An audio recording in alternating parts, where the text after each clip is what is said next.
Bismillahirrahmanirrahim. Assalamualaikum warahmatullahi wabarakatuh.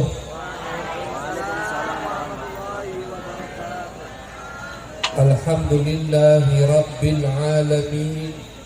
Wa bihi nasta'in ala umuri dunya waddin. Wa sallallahu ala sayyidina Muhammadin khatamin nabiyyin wa ala alihi wa sahbihi ajma'in. Qala rabbi shrah li sadri wa yassir li amri wahlul 'uqdatam min lisani yafqahu qawli wa saddid lisani wahdi qalbi bijahil nabi wal ali was sahbi. Qalu subhanaka la ilma lana illa ma 'allamtana innaka antal alimul hakim. Allahumma salli ala sayyidina Muhammad Allahumma salli alaihi al-fatih lima ughliq والخاتم لما سبق ناصر الحق بالحق والهادي إلى صراطك المستقيم وعلى آله حق قدره ومقداره العظيم. أما بعد. Pertama-tama dan yang paling utama yang kita muliakan, yang sama-sama kita hormati, Mudir Ma'had Syarif Qasim Al-Kiai Al-Ustaz Al-Fadil Al-Muhib Kiai Muhtasul. Mudah-mudahan beliau dipanjangkan umurnya oleh Allah Subhanahu wa taala dalam keadaan sehat walafiat serta selalu dinaungi taufik dan hidayahnya dari Allah Subhanahu wa taala. Amin ya rabbal alamin.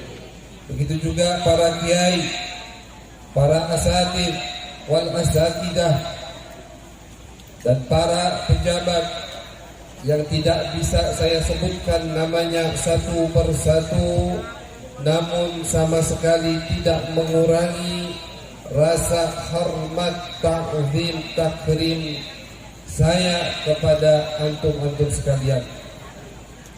Ma'asyiral hadirin wal hadirat, bapak-bapak, ibu-ibu, adik-adik santri dan santriwati yang dimuliakan oleh Allah Subhanahu wa taala. Sebelum saya memulai bincang-bincang kita pada malam hari ini, saya minta maaf kepada kiai-kiai dan bapak pejabat kalau saya duduk di atas kursi. Bukan apa-apa, kalau berdiri itu paling saya kuatnya 20 menit. Ya, kalau 20 menit itu berdiri. Tapi kalau pakai kursi, insya Allah maunya saya pinjam berapa? Subuh. Insya Allah kalau pakai kursi kita bisa agak lama sedikit bincang-bincangnya di malam hari yang penuh berkah ini. Amin ya rabbal alamin. Ma'asyiral hadirin wal hadirat yang dirahmati oleh Allah Subhanahu wa taala, alhamdulillah summa alhamdulillah, ini kunjungan saya kedua kali ke pondok pesantren yang mulia ini, bertamu dengan guru yang mulia. Yang pertama, kalau masih ingat ya, mungkin itu di bulan Sya'ban kemarin, harlah ke-7 ya, Ustaz, ke-7 itu saya dapat undangan, lebih tepatnya menggantikan posisi orang tua saya. Namun ini undangan langsung untuk saya dari para asatidzah, daripada kiai ya, dari tempat yang penuh mulia ini. Jadi alhamdulillah, ini kunjungan silaturahim kita yang kedua kali, mudah-mudahan diterima oleh Allah Subhanahu wa taala. Ma'asyiral hadirin wal hadirat, setiap saya datang atau yang kedua kalinya berkunjung di pondok pesantren yang mulia ini atau di kota Riau, dari bandara sampai ke pondok, itu ada satu hal yang menarik perhatian saya, yang mana insya Allah di malam hari ini kita akan bahas hal tersebut. Yang pertama yang menarik perhatian saya, bahwasannya penduduk setempat, baik itu kiainya atau para pejabatnya atau para muhibbinnya, para pengikut-pengikutnya, semuanya cinta kepada keluarga Nabi besar Muhammad sallallahu alaihi wasallam. Baik itu muhibbinnya atau kiainya, setiap saya ngobrol pasti senang, bangga telah kedatangan Habib ini, kedatangan Habib ini. Saya Habib kemarin didatangi Habib ini, kemarin didatangi Habib ini. Dengan bangga mereka menceritakan hal tersebut kepada saya. Itu menunjukkan insya Allah cinta yang murni, cinta yang tulus daripada kiainya, para ulamanya, para pejabatnya kepada keluarga Nabi besar Muhammad sallallahu alaihi wasallam.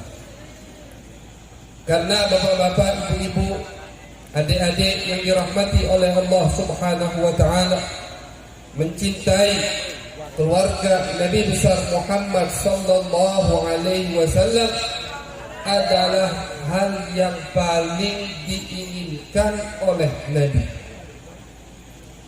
Jadi kalau kita mau tanya, kalau kita ingin tahu apa yang diinginkan oleh Nabi dari kita, baik itu selain keluarga Nabi atau keturunan Nabi, apa yang paling diinginkan oleh Nabi besar Muhammad SAW? Yang paling diinginkan oleh Nabi adalah kita cinta kepada keluarga Nabi besar Muhammad sallallahu alaihi wasallam. Kenapa? saya bisa mengeluarkan fatwa seperti ini karena ketika saya membaca ayat suci Al-Quran yang berbunyi Qul la as'alukum alaihi ajra illal mawaddata fil qurba, kata Allah. Katakanlah wahai Muhammad, sesungguhnya aku tidak meminta apapun dari kalian. Jasaku banyak, jasa Nabi itu banyak kan untuk kita, luar biasa jasa Nabi besar Muhammad SAW untuk kita. Baik dari kita diciptakan itu disebabkan oleh Nabi besar Muhammad SAW. Adanya alam semesta ini karena Nabi besar Muhammad SAW. Ketika Nabi Adam alaihi salam berbuat dosa dan meminta ampun kepada Allah Subhanahu wa taala, yang dijadikan atau Nabi Adam bertawassul agar dosanya diampuni oleh Allah dengan Nabi kita, Nabi besar Muhammad sallallahu alaihi wasallam. Apa kata Nabi Adam? Ya Allah, bijahi Muhammad, wahai Allah, dengan hak Muhammad, tolong ampuni dosa-dosaku. Allah Subhanahu wa taala bertanya, wahai Adam, kaifa arafta Muhammad wa lam khalaqtuh? Wahai Adam, bagaimana kau tahu ada makhluk yang sangat aku cintai padahal belum aku ciptakan?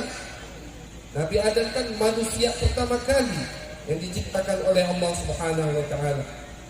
Apa jawab Nabi Adam?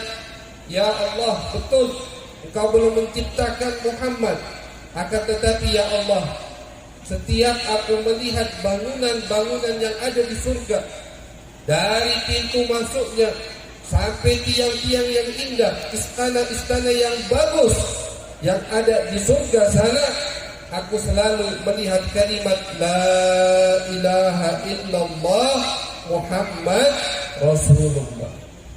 Setiap bangunan yang indah terukir di bangunan tersebut nama Allah dan digandengkan dengan nama Nabi besar Muhammad sallallahu alaihi wasallam. Maka dari situ, wahai Allah, aku tahu, kata Nabi Adam, bahwasannya Muhammad adalah makhluk yang paling engkau cintai. Dijawab oleh Allah, betul wahai Adam, Muhammad adalah makhluk yang paling aku cintai. Walaulahu ma khalaqtu, walaulahu ma khalaqtu, kalau bukan karena dirinya aku tidak akan menciptakan kau wahai Adam. Ini cerita diriwayatkan oleh Al-Imam Ad-Darimi di dalam kitab hadisnya yang bernama Sunan Ad-Darimi. Artinya ada sanadnya, hadisnya ada sanadnya sampai kepada Nabi besar Muhammad sallallahu alaihi wasallam. Jadi termasuk jasa Nabi adalah karena beliaulah kita ada di alam semesta ini. Karena beliaulah kita diciptakan oleh Allah Subhanahu wa taala. Belum lagi karena beliaulah kita diselamatkan oleh Allah Subhanahu wa taala dari api neraka, kekal abadi di api neraka. Jadi kalau kita bapak-bapak, ibu-ibu mau bahas jasa Nabi sampai pagi tidak akan selesai-selesai. Karena jasa beliau itu sangat banyak sekali. Oleh karena itu, kata Nabi besar Muhammad, beliau diperintahkan oleh Allah Subhanahu wa taala, wahai Muhammad, katakan kepada umatmu, aku tidak meminta balasan apapun dari kalian. Kalian aku selamatkan dari kekal abadi di api neraka. Kalian aku jadikan hamba-hamba yang taat kepada Allah.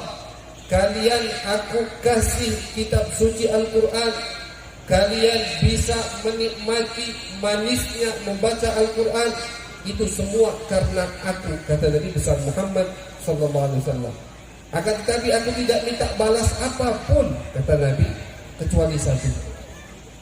illal mawaddata fil qurba, kata Nabi, kecuali kalian mencintai keluargaku kelak nanti sampai akhir zaman.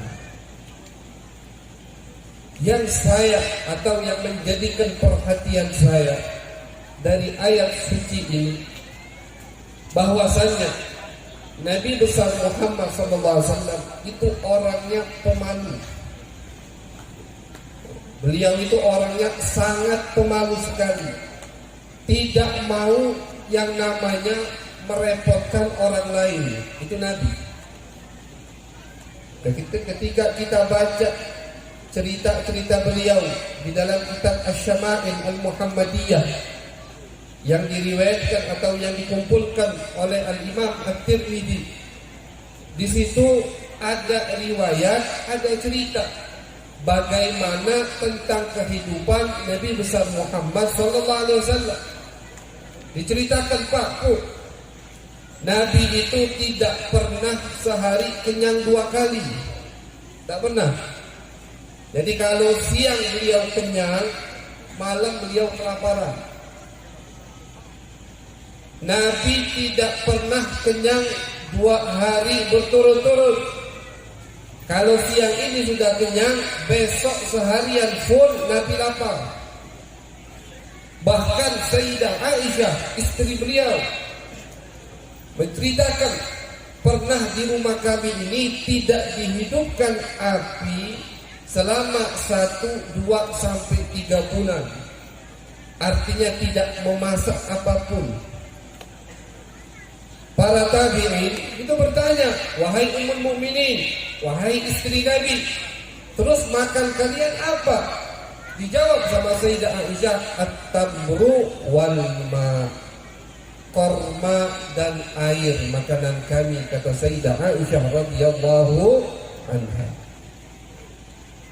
Jadi kehidupan yang sangat sederhana sekali yang dipilih oleh Nabi besar Muhammad sallallahu alaihi wasallam, dan kehidupan ini pilihan beliau karena diriwayatkan juga di dalam kitab itu yang sama, kitab Imam Tirmidzi, malaikat gunung itu pernah menawarkan dirinya kepada Nabi Muhammad untuk dijadikan emas.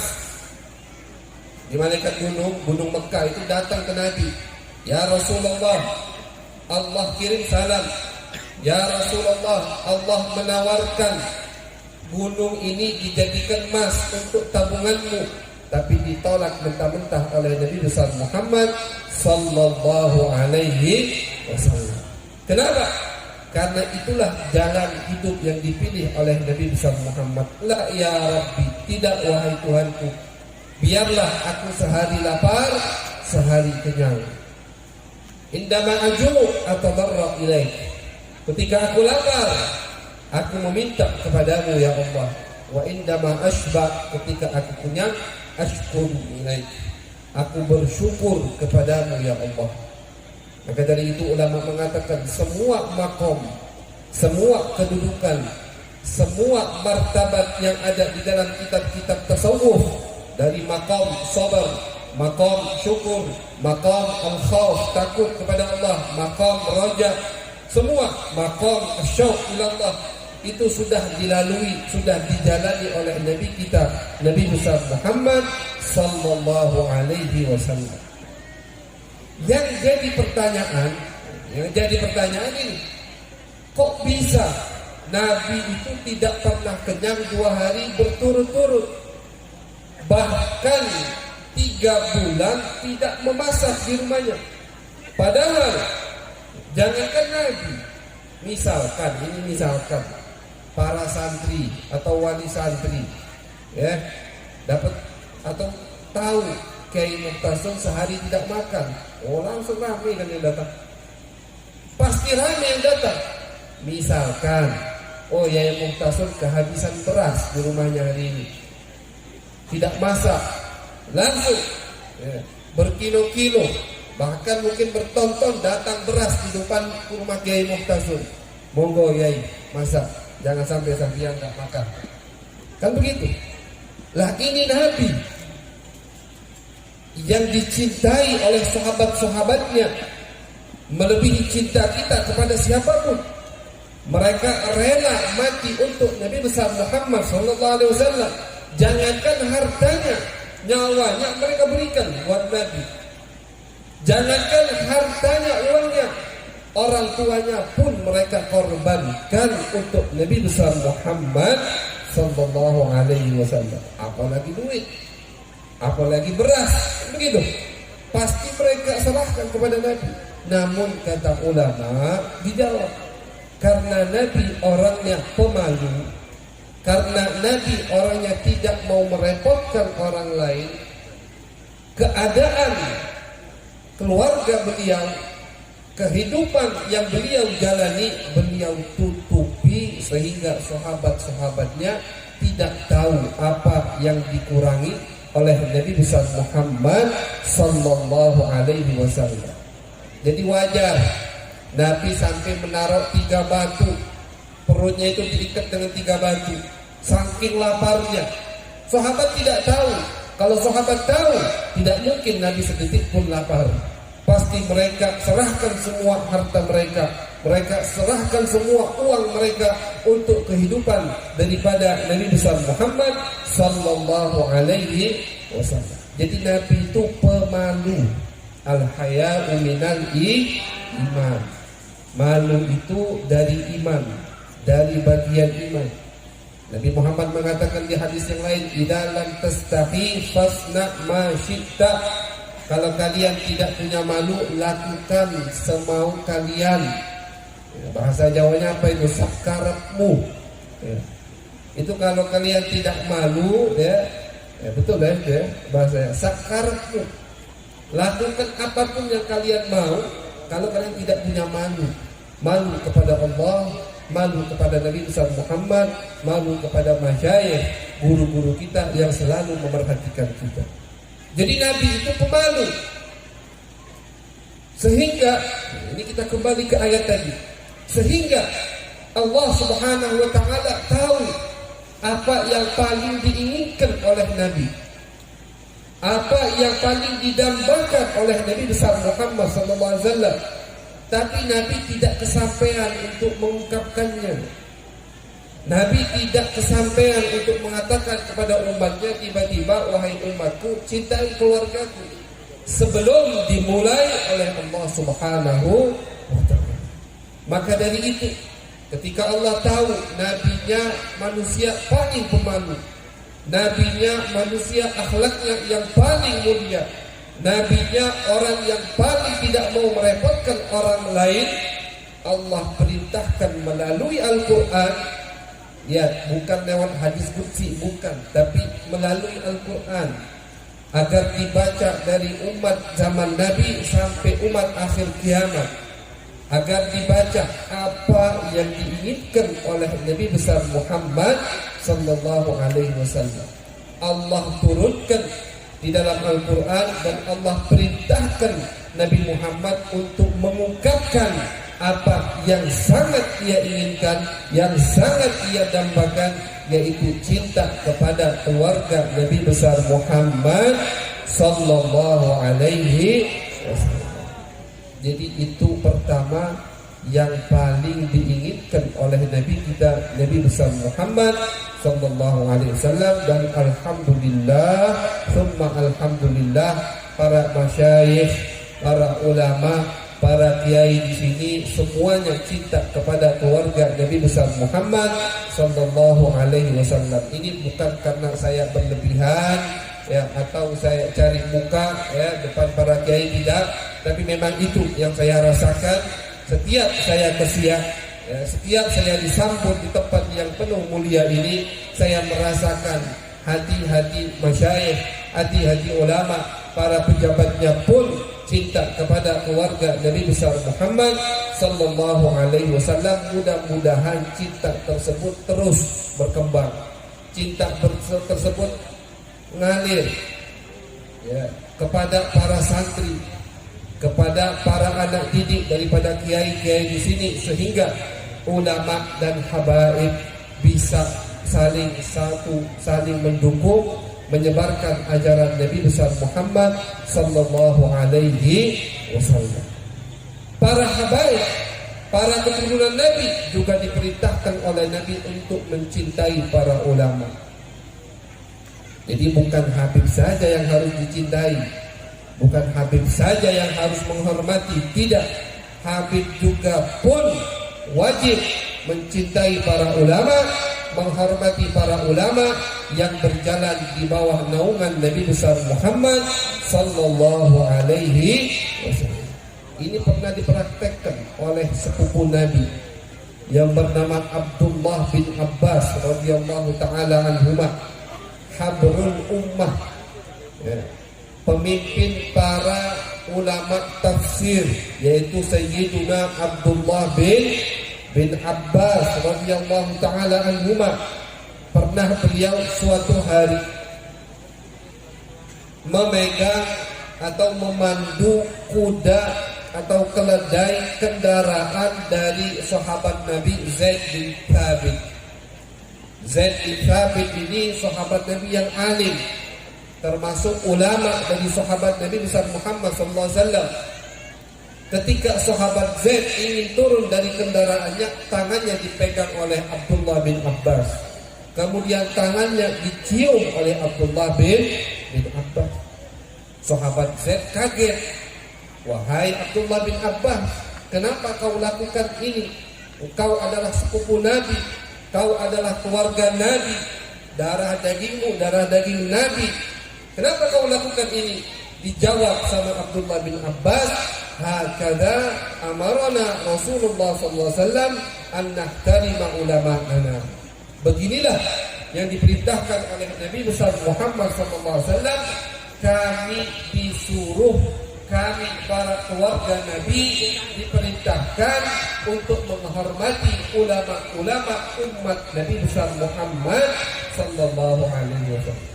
Kemudian setelah beliau mengatakan itu, tangannya langsung diambil oleh sahabat Zaid bin Thabit, gurunya, dicium pula tangan Abdullah bin Abbas. Kemudian Abdullah bin Abbas bertanya, wahai guruku, kenapa kau melakukan ini?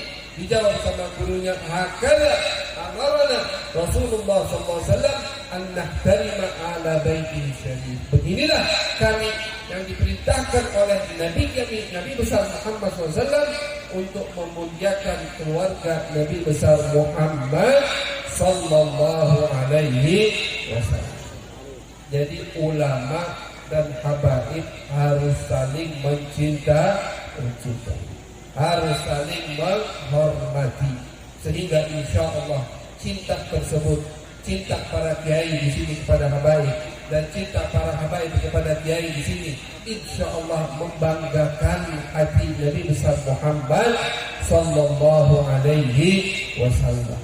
Karena tidak ada hal yang paling menyedihkan Nabi kecuali perpecahan belah di antara umat Nabi besar Muhammad. Itu yang paling disedihkan oleh Nabi besar Muhammad sallallahu alaihi wasallam. Kalau kiainya, kalau para habaibnya, kalau ulamanya itu sudah tidak saling merangkul, bagaimana umat akan saling merangkul?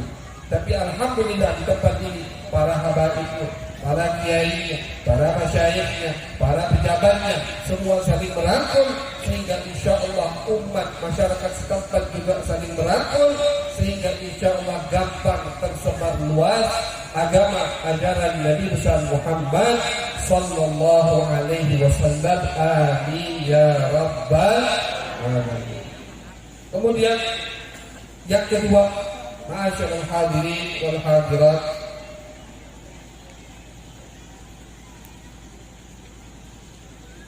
hal yang sangat membanggakan yang kita lihat tadi dari awal acara, dari penampilan santri angkatan 2022 ketika membacakan nabaman Syabrawi, ya, dan santriwati angkatan 2022 ketika membacakan hafalan nabam Aqidatul Awam, itu sangat membanggakan sekali. Tadi saya lihat dari rumahnya Kiai, lihat dari jauh. Saya saja yang tidak kenal dengan mereka sama sekali itu merasa bangga. Alhamdulillah, ini umat Nabi besar Muhammad SAW. Saya yang tidak kenal sama sekali merasa bangga, merasa senang. Sampai tadi saya video dari jauh. Kenapa? Karena merasa bangga melihat begini generasi ke depan, insya Allah. Mereka ini adalah bibit-bibit untuk generasi ke depan, Pak Bu. Habib, ya, insya Allah ba'da tulil umur, ya, akan juga pergi ke hadapan Allah. Yai juga setelah panjang umur, insya Allah sehat afiat, akan menghadap Allah Subhanahu wa ta'ala. Innaka mayyitun wa innahum mayyitun, kata Allah. Semua akan meninggal. Kullu nafsin dha'iqatul maut.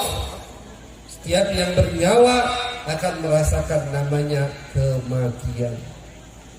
Jadi yang harus kita laksanakan, yang harus kita utamakan, baik para kiainya, masyayikhnya, habaibnya, ulamanya, begitu juga para wali santri, bagaimana kita mendidik anak kita untuk tameng generasi yang akan mendatang.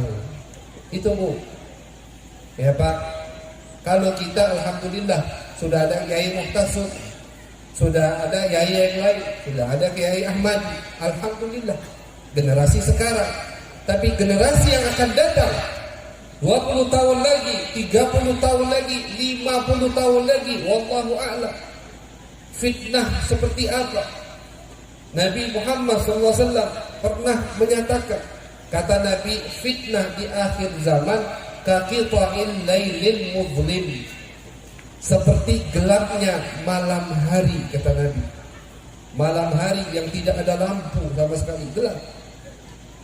Orang baik saja bingung. Itu orang baik. Orang yang suka baca Al-Quran saja bingung, merasa bingung, merasa heran ketika melihat perubahan zaman. Apalagi orang-orang yang jauh dari Al-Quran.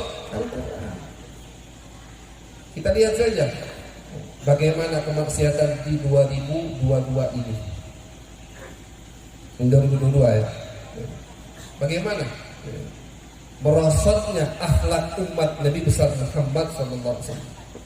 Bagaimana kita melihat kemaksiatan, bangga. Orang itu kalau melakukan maksiat malu, menangis, ditutup-tutupi. Itu yang diinginkan oleh Allah. Tapi tidak.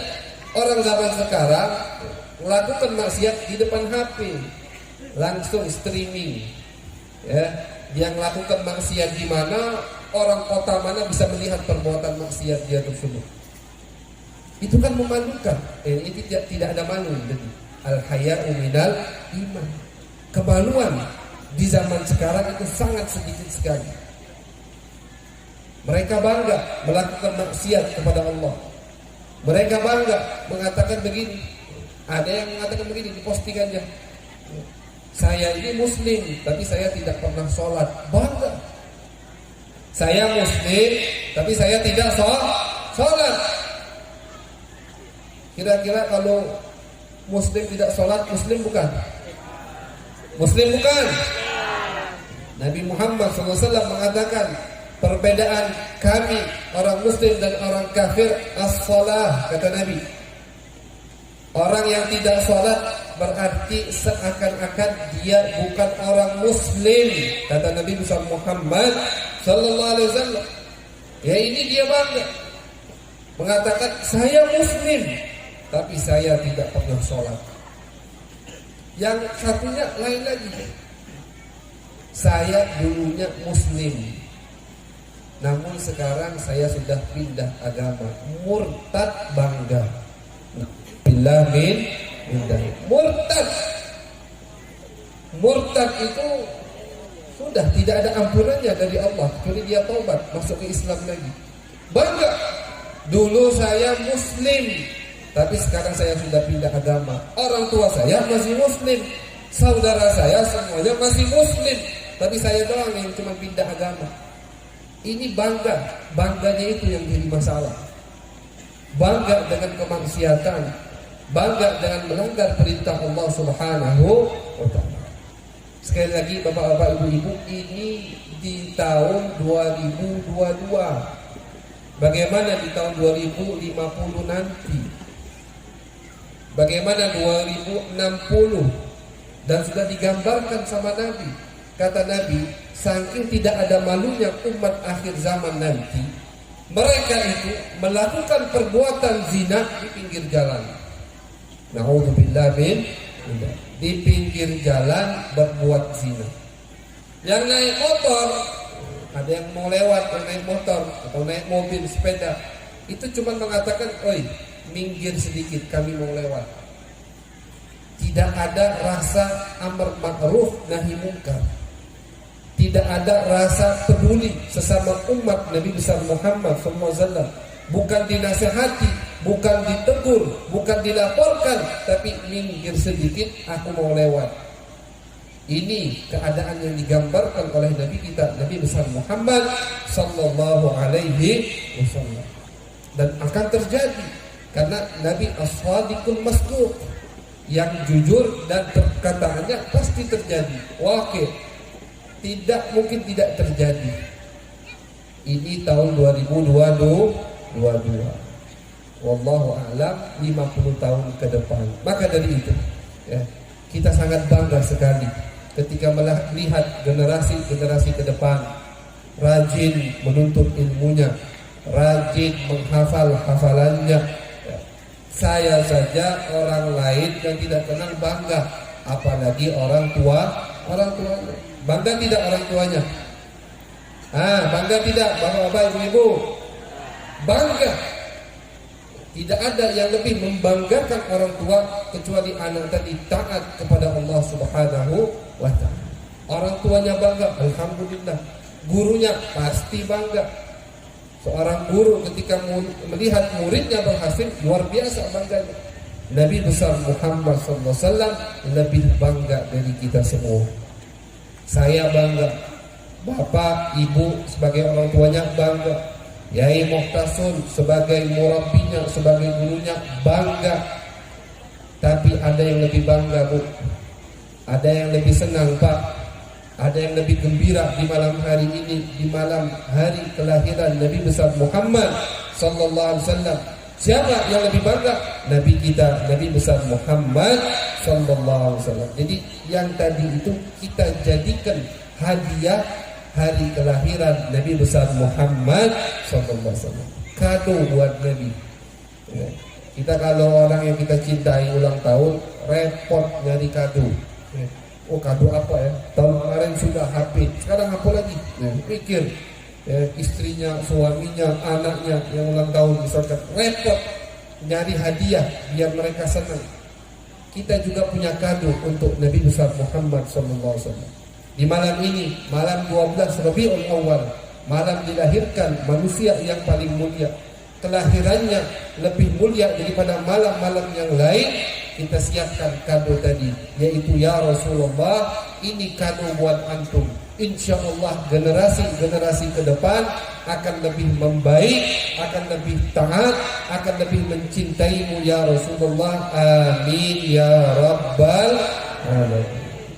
Karena tidak ada yang lebih membanggakan Nabi kecuali kita makin mendekatkan diri kita kepada Allah, makin rajin menuntut ilmu agama. Allah Subhanahu wa taala, ini ayat yang kedua. Allah Subhanahu wa taala memerintahkan Nabi untuk meminta ilmu. Wa qur rabbi zidni ilma. Katakan wahai Muhammad, ya Allah, tolong tambahi aku ilmu. Tidak ada di Al-Quran, ada tidak? Wa qur rabbi zidni malam. Ya Allah, tambahi hartaku. Wa qur rabbi zidni dunya. Ya Allah, tambahi, luaskan duniaku. Tidak ada.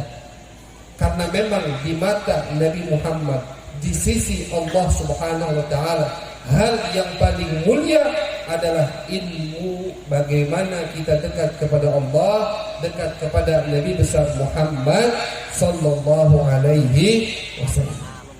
Maka dari itu Allah perintahkan Nabi untuk meminta. Wahai Muhammad, mintalah ilmu, karena ilmu tidak ada batasnya. Ilmu itu tidak ada batasnya. Allah mengatakan lagi di surat Yusuf, wa fawqa kulli dhi ilmin alim.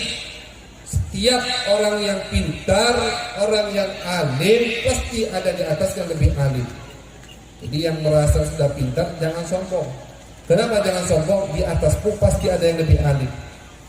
Profesor, doktor, macam-macam gelarnya, pasti di atasnya ada yang lebih alim.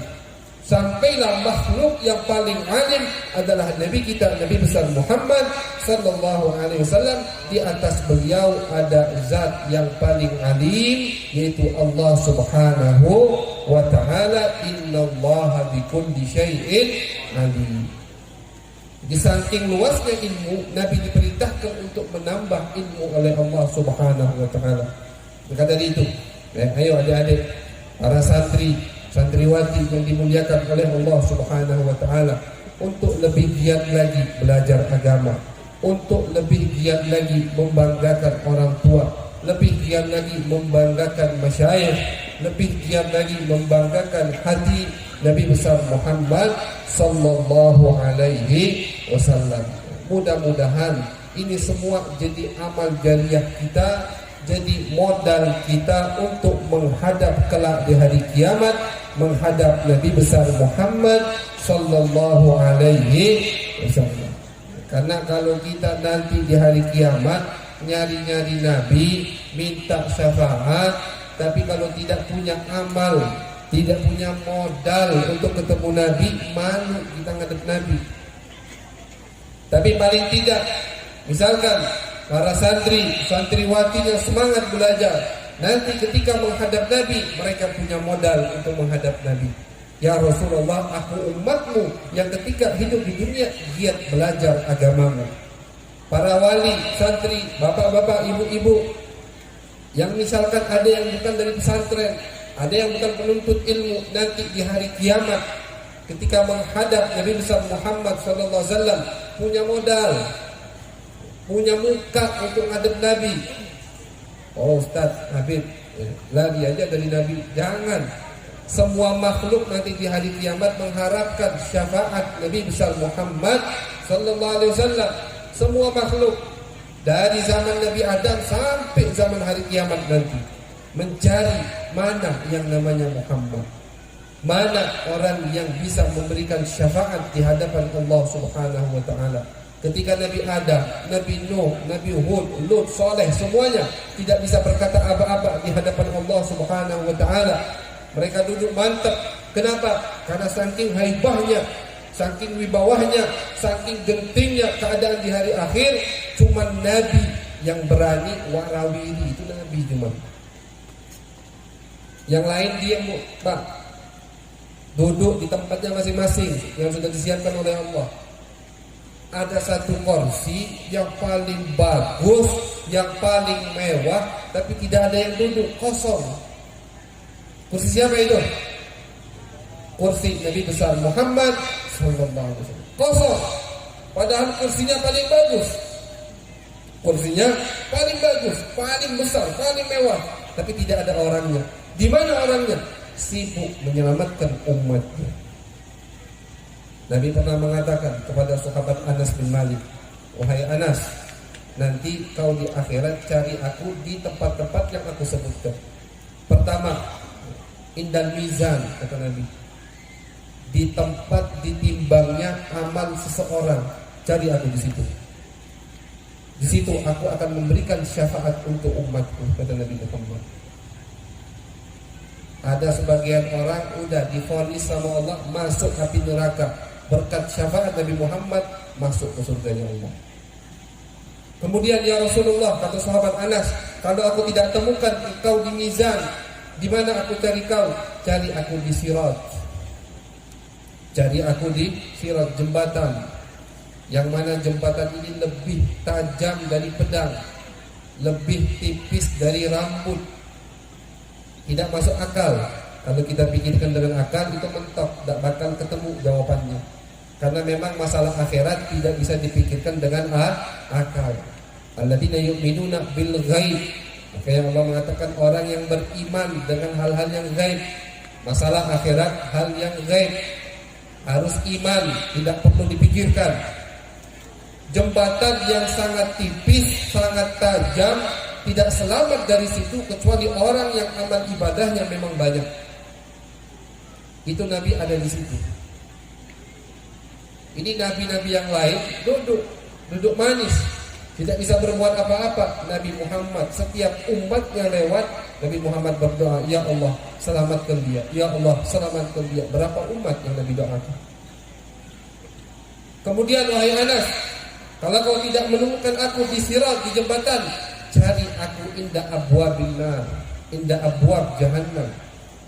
Cari aku di pintu-pintu api neraka, kata Nabi besar Muhammad. Sampai di sana Nabi tidak putus asa untuk menyelamatkan umatnya. Sebagian umatnya sudah nyemplung ke api neraka, ditarik sama Nabi besar Muhammad sallallahu alaihi wasallam. Sudah tersiksa, sudah celaka, ditarik dengan tangan yang mulia, tangan Nabi besar Muhammad sallallahu alaihi wasallam. Tidak duduk Nabi, tidak mantap sampai semua umatnya selamat. Nabi sujud ke hadapan Allah, tidak mau mengangkat kepalanya sampai Allah menyelamatkan umatnya. Sehingga Allah Subhanahu wa taala mengatakan, ya Muhammad irfa' ra'sak wasal tu'ta wasfa' tusyaffa. Wahai Muhammad, angkat kepalamu, minta apa yang kau minta, aku akan kabulkan.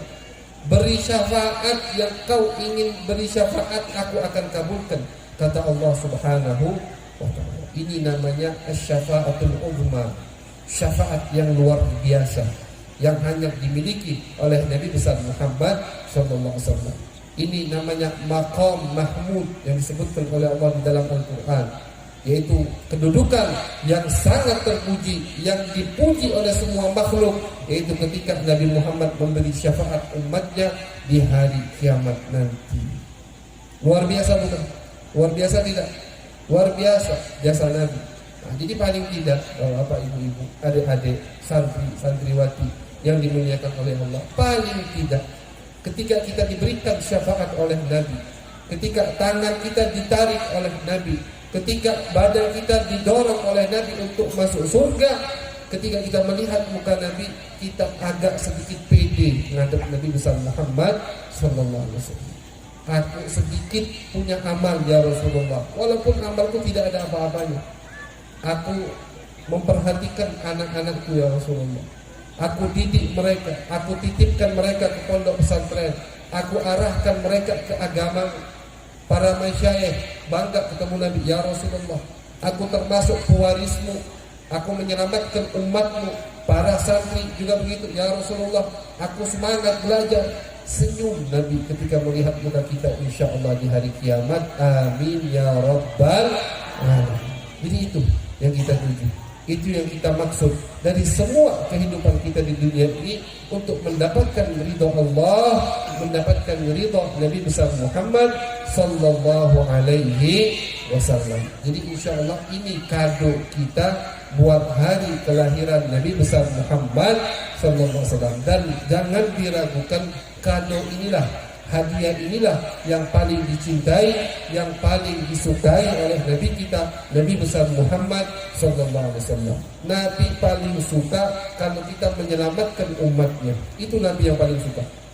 Pengen tahu apa yang Nabi sukai? Banyak-banyak menyelamatkan umat Nabi besar Muhammad sallallahu alaihi wasallam. Jadi ketika kita melihat generasi yang insya Allah akan lebih baik ketahuinya, akan lebih semangat belajarnya, yang bangga kita, senang kita, ya Rasulullah, ini hadiah dari kami buat antum di hari kelahiranmu wahai Rasulullah. Mudah-mudahan semuanya diterima oleh Allah Subhanahu wa taala. Amal ibadah kita, usaha kita, upaya kita untuk menyenangkan hati Nabi Muhammad, mudah-mudahan diterima oleh Allah Subhanahu wa taala. Amin ya rabbal alamin. Mudah-mudahan hajat kita semuanya dikabulkan oleh Allah Subhanahu wa taala. hajat dunia, hajat akhirat kita, ya, semua dikabulkan oleh Allah. Mudah-mudahan musibah, bala yang ingin diturunkan oleh Allah di tempat ini dijauhkan oleh Allah Subhanahu wa taala berkat Nabi besar Muhammad sallallahu alaihi wasallam. Mudah-mudahan kita juga tiap tahun tambah cinta kepada Nabi, tambah dekat kepada Nabi, tambah banyak salawat kepada Nabi besar Muhammad sallallahu alaihi wasallam, sehingga kita menjadi umat yang dicintai dan yang diridhai oleh Nabi besar Muhammad sallallahu alaihi wasallam. Amin ya rabbal alamin. Ya, mungkin segini saja dari Al-Fakir. Ya, tadi Yai minta saya salawat. Saya bukan munsyid, Yai. Suara saya tidak bagus, apalagi ini udah serak, ya. Jadi tidak bisa qasidah. Namun, ya, saya ingin tuntun antum sekalian untuk membaca salawat Al-Fatih. Ya, saya ijazahkan sebagaimana saya diijazahkan oleh guru saya Abuya Sayyid Ahmad. Beliau diijazahkan dari ayahnya Sayyid Muhammad sampailah ke pengarang salawat tersebut, yaitu Sayyid Ahmad At-Tijani.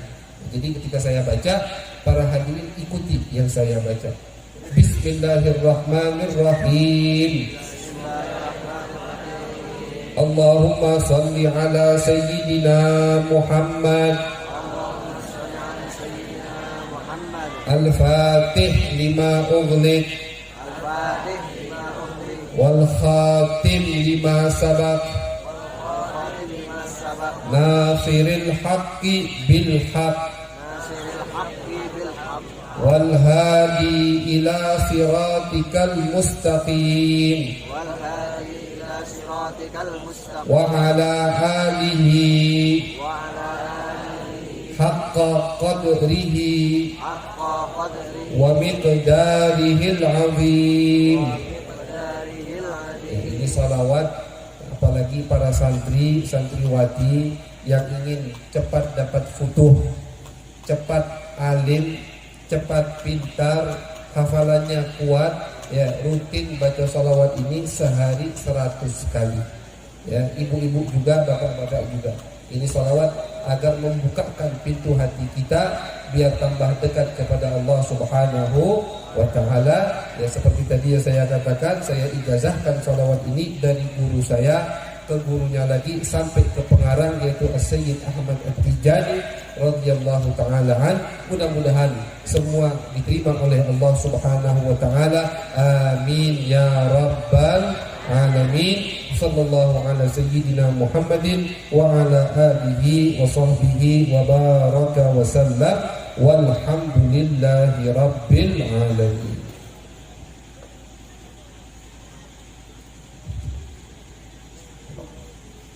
Sallallahu ala Nabi Muhammad. Sallallahu ala Nabi Muhammad. Sallallahu ala Nabi Muhammad. Jadi sebelum ditutup doa, kita makhluk qiyam. Anak yang diakikoi silakan maju ke depan biar didoain Habib. Satu Mbak Said, satu yang pertama Chandra Kurniawan, silakan ke depan. Pratiwi Lindriani, Rizky Kairo Manalu, Salsa Amelia Manalu, silakan ikut ke depan, ya. Nanti pas mahal qiyam biar didoain oleh beliau Al-Habib. Baik Bapak Ibu yang saya hormati, kita tutup dengan mahal qiyam bareng-bareng. Jadi kita pulang mudah-mudahan mendapatkan cahaya di dalam hati kita dari baginda Nabi besar Muhammad sallallahu alaihi wasallam. Inna Allah wa malaikatahu yusalluna 'alan nabi ya ayyuhalladzina amanu sallu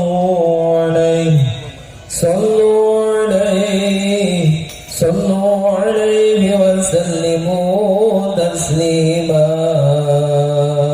Allahumma salli wa sallim wa barik alaihi wa ala alihi.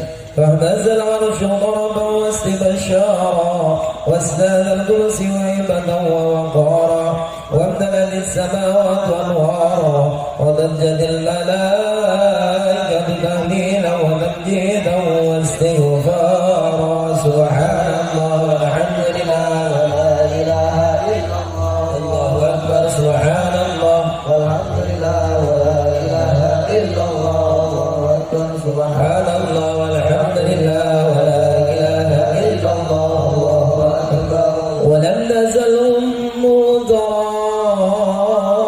وعمه فخره وفضله إلى نهاية تمام حمله فلما اشتد بها انطلق بإذن رب الخلق وضعت الحبيب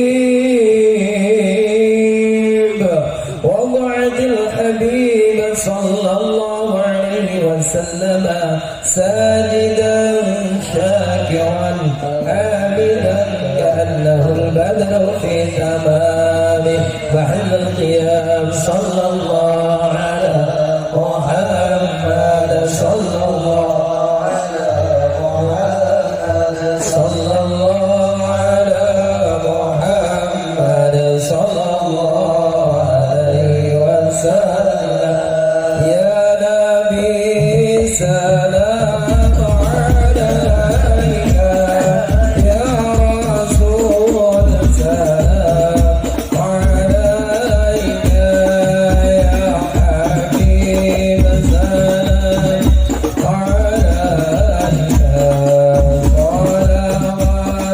صلوات الله عليك ويا نبي سلام عليك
Bismillahirrahmanirrahim.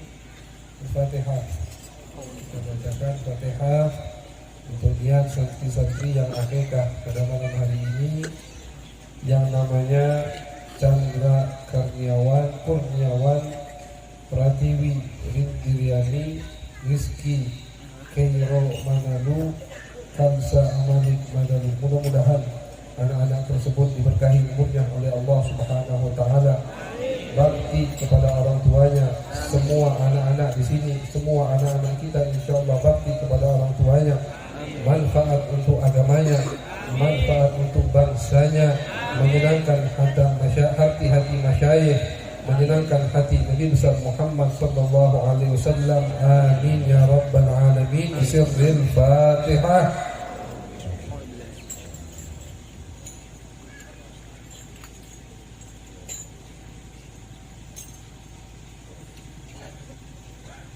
Bismillahirrahmanirrahim. Allahumma salli ala sayyidina Muhammadin salatan tunjina biha min jami'il ahwali wal afat, taqdi lana biha jami'al hajat, wa tutahhiruna biha min jami'is sayyi'at, wa tarfa'una biha indaka 'ala darajat, wa tuballighuna biha aqsa darajat min jami'il khairat fil hayat wa ba'da al-mamat, wa ala alihi wa sahbihi wa sallam tasliman katsira. Allahumma salli ala sayyidina Muhammadin الفاتح لما أغلق والخاتم لما سبق ناصر الحق بالحق والهادي إلى صراط مستقيم وعلى آله حق قدره ومقداره العظيم. اللهم اجعل جمعنا هذا جمعا مرحوما وتفرقنا من بعده تفرقا معصوما، ولا تجعل فينا ولا معنا ولا إلينا شقيا ولا محروما. ربنا آتنا في الدنيا حسنة وفي الآخرة حسنة وقنا عذاب النار.